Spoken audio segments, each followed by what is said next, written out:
अस्सलाम वालेकुम व्यूवर्स, उम्मीद है कि आप सब खैरियत से होंगे। आपकी दीनवी और रूहानी रहनुमाई के लिए हम बड़ी कोशिश से प्रोग्राम मुरतब करते हैं।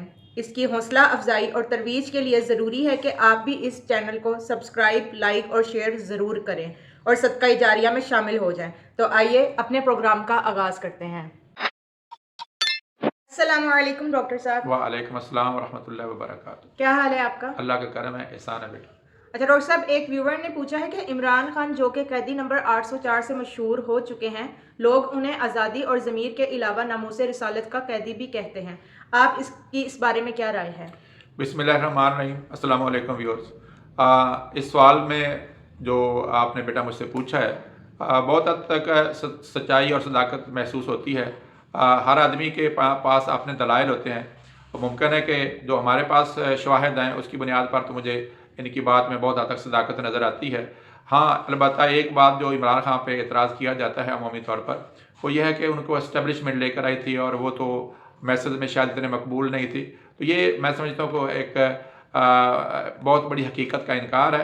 इमरान खान अब मैसेज के ज़ोर पर ही आए थे, अलबत्ता वो शायद हुकूमत बनाने की अकेले पोजीशन पे ना हो सकते थे, और अगर एस्टेब्लिशमेंट उस वक्त उनकी हेल्प ना करती तो वो हुकूमत ना बनाते। मेरे नुक्ता नज़र से तो ये सबसे बेहतर था कि वो हुकूमत ना बनाते, और शायद अगली दफ़ा वो बेहतर अंदाज से हुकूमत में आते। लेकिन बहरहाल शायद एस्टेब्लिशमेंट उनको इस्तेमाल करना चाहती थी, और उस वक्त के जो चीफ़ हैं उन्होंने खुद बताया जनाब बाजवा साहब ने कि भाई हमने तो इमरान खान जो है ना उसको लेकर आए थे और उसके हमारे कुछ मकासद थे, और उन्होंने तो लंबा ही एतराफ़ किया कि 70 साल से शायद ऐसा हो रहा है। तो दोस्तों, बहरहाल इमरान खान का उस वक्त भी वोट बैंक था, पेनिट्रेशन थी, लोगों में मोहब्बत थी।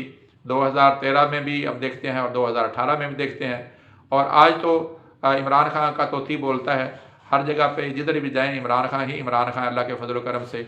और 80 से 85% जो लोग पाकिस्तान के हैं वो उसके साथ प्यार करते हैं, बच्चे प्यार करते हैं, बुज़ुर्ग प्यार करते हैं, और उसको उसकी बहादुरी और उसकी दिलेरी, और जो जैसे अभी बेटा आपने सवाल में बताया है, पूछा है व्यूअर के हवाले से, तो बिलाशुबा मुसलमानों को जो आज़ादी का नारा है हमने गौरव से तो हासिल कर ली, लेकिन हमारे ये काले अंग्रेज़ जो थे इनसे हमारी आज़ादी नहीं हुई, और ये एस्टेब्लिशमेंट हमेशा ही हमारे सियासतदानों को इस्तेमाल करती आई। इमरान खान भुट्टो साहब के बाद पहला आदमी है। भुट्टो साहब ने भी उस वक्त की एस्टेब्लिशमेंट को चैलेंज किया और अल्लाह ताला ने उसको कामयाबी दी, और आज इमरान खान दूसरा पाकिस्तानी लीडर है जिसने एस्टेब्लिशमेंट को चैलेंज किया है और डट के खड़ा हुआ है। और मैं समझता हूँ एक तो वो आज़ादी के लिए जो पाकिस्तान की आवाम को अपनी हुकूमत बनाने और अपने मुल्क को चलाने की आज़ादी है, उसके हवाले से वो काम कर रहा है, और बिलाशुबा अल्लाह ताला उसकी मदद करे, और ये एक बहुत बड़ा काज है। बिलाशुबा एस्टेब्लिशमेंट का एक अपना रोल है, वो भी मैं समझता हूँ कि आइन के तहत उसको मज़ीद बेहतर करने की ज़रूरत है। और इसके साथ साथ बेटा अगली बात जो आपने कही है कि वो 804 कैदी के नाम पे मशहूर है, ये भी मैं क्या वाहिद शख्स है जिसको एक जो भी इसके साथ चीज़ लग जाती है वो खूबसूरत हो जाती है। तो अटक में जाके इसको जलील करने के लिए, इसको तंग करने के लिए, और जो इसके ऊपर कोकेन और दीगर इल्ज़ाम थे उसको चेक करने के लिए वहाँ पर लेकर गए, हालांकि इसकी अडयाला जेल में जो था कैद करने का हुक्म था। तो दोस्तों, ये हमारे लिए खुशकिस्मती है कि आज हमारे पास एक ऐसा लीडर मौजूद है। फ़िलहाल जो उसके अज़ाइम हैं उससे तो यही नज़र आता है कि वो दिलेरी के साथ इन मसाइब का सामना करेगा इंशाअल्लाह, और कर रहा है, और मुल्क पाकिस्तान को वो जो हकीकी आज़ादी जो इस्लाम ने और कलमा ला इलाहा ने हमें अता की है उसको हमें लोगों को दिलाएगा वापस, और उसके मुताबिक फिर हुकूमत भी करेगा। ये नहीं है कि जब आप आए तो फिर उस वक्त वही जो मामलात हैं जैसे बाकी लोग करते हैं, डिक्टेटरशिप करते हैं, उससे मैं समझता हूँ कि एक नया जो है रास्ता लोगों को मुतय्यन करेगा। दूसरी बेटा जो बात व्यूअर ने जो पूछी है उसमें है कि इस्लाम के हवाले से भी, जो इस्लामोफोबिया के हवाले से इनका किरदार है, और वो मैं समझता हूँ बहुत बड़ा अहम था। इस वक्त मगरब को इतना जो बहादुर और दिलेरी से बात करने वाला, अब बांगे दहर बात करने वाला, नक्के की चोट पे बात करने वाला कोई लीडर हमारे पास नहीं है। ये तो डरे हुए बेचारे 3 पीस पहन के जाते हैं, जूते उनके, कपड़े उनके, शक्लें उनकी, और इनका जो मामला है डरे हुए लोग हैं। तो अल्लाह तबारक ताला का शुक्र है, अल्लाह करे ये भी बहादुर हो जाए, हम तो दुआ करते हैं, ये भी दिलेरी के साथ हमारे ये भी लोगों में मकबूल, बहुत सारे लोग हैं, बहुत हद तक मकबूल हैं। तो अल्लाह करे कि ये भी अवाम की सियासत करें, आज़ादी की सियासत करें, हकीकी आज़ादी की बात करें, और हम तो इनके साथ भी समझते हैं कि इनके लिए दुआ करते हैं, पाकिस्तानी है, मुहिब वतन है।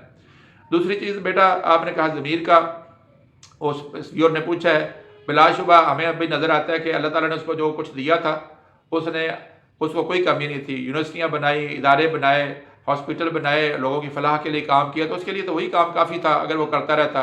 लेकिन उसका ज़मीर चाहता था कि पाकिस्तान के लोग जो हैं वो ग़ुलामी में हैं और पाकिस्तान के लोगों को एक हकीकी आज़ादी चाहिए, और पाकिस्तान के लोगों के ऊपर जो मुसल्लत टोला है वो बावजूद जो है लूट मार के अलावा कोई और काम नहीं कर रहा। ये ज़रूरी नहीं है कि उनके हमारे पास शवाहिद आएँ, हमें पता नहीं चलता कि एक इत्तेफाक फाउंड्री से इतनी बड़ी अंपायर्स कैसे बन गई हैं, और उनके जो महलात हैं बैरून मुल्क और बैरून दुनिया में जो उनके कारखाने कैसे बन गए हैं। तो लाजमी हमारा कि रियासती मामूलात को गलती तरीके से इस्तेमाल किया।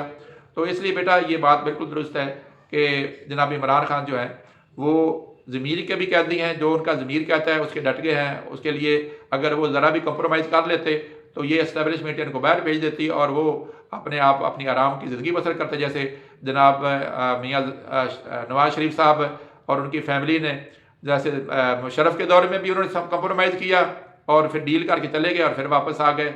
इस तरह से फिर इमरान खान के दौर में झूठे प्लेटलेट्स की जो उनकी प्लेटें गिर गई थी, वो जहाज़ में बैठते ही वो बहाल हो गई और वहाँ पे जनाब अली वो फ्रूट खा रहे हैं और जहाज़ में चढ़ रहे हैं। तो ये इमरान खान ने ऐसा नहीं किया, अल्लाह तबारक ताला उसकी मदद फरमाए। और हमारी एस्टेब्लिशमेंट भी जो है उनसे यही गुजारिश है कि वो आवाम की नब्ज़ को देखें और आवाम की नब्ज़ के मुताबिक फ़ैसला करें। और जो आदमी भी जिस तरह से बिल्कुल फेयर इलेक्शन करा के मियाँ नवाज शरीफ साहब को जितनी सीटें मिलती हैं, एमक्यूएम को जितनी मिलती हैं और बाकी पार्टियों को जितनी सीटें मिलती हैं, फेयर इलेक्शन के साथ बिलाशुबा वो आएँ और फिर पाकिस्तान के जो मसाइल हैं उनका हल करें। सही। उम्मीद है व्यूवर्स आज का प्रोग्राम आपको पसंद आया होगा। अगर आप न्यू हैं इस चैनल पर तो चैनल को सब्सक्राइब करना मत भूलिएगा। जल्दी आपसे नेक्स्ट प्रोग्राम में मुलाकात होगी। अल्लाह हाफिज़।